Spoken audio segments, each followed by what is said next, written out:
Dalam sebuah operasi gabungan yang dipimpin oleh Wali Kota Banda Aceh, Satuan Polisi Pamong Praja dan Wilatul Hisbah berhasil mengungkap sindikat nikah siri di sejumlah penginapan.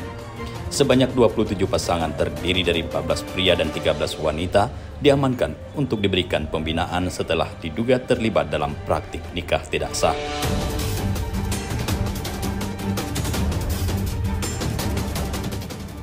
Karena kalau saya wawancara pelakunya, mereka sebenarnya nikah. Kalau menurut pemahaman hukum kami itu nikah mereka tidak sah. Di mana tidak sah?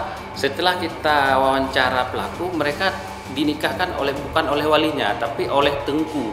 Tengku, dan ketika kita tanya juga, mereka bukan diwakilahkan oleh walinya.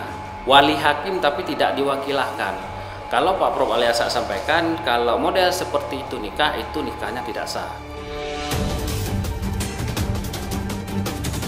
Operasi ini melibatkan Dinas Sosial, Perhubungan dan Dinas Kesehatan dengan tujuan menertibkan tempat-tempat penginapan dan penyalahgunaan fungsi sebagai tempat tinggal. Setelah penangkapan, pasangan-pasangan ini dibawa ke rumah singgah Dinas Sosial untuk kemudian mendapatkan bimbingan mengenai hukum pernikahan yang sah. Amal mentong kalau ilua ketat-ketat hana merasa salah, ya agam nanti ilua puntung hana merasa salah.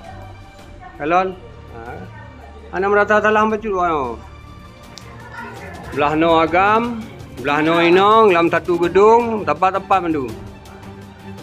Kan? Ini operasional kiban. Wujud penginapan lagi yo. Tanggungjawab mandu bersama kita Kota Banda Aceh. Penginapan mencampur inang dengan agam. Dan kami tidak menuduh. Ada indikasi ini wanita-wanita pesanan. Indikasi ya, tapi kami tidak menuduh. Geci Gempung Baru Marwan menambahkan bahwa penginapan tersebut mencampurkan pria dan wanita. Ia menduga banyak wanita yang tinggal di sana adalah wanita pesanan.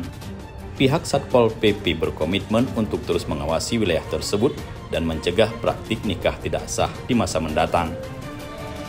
Dari Banda Aceh, Tim Liputan Kanal Inspirasi TV melaporkan.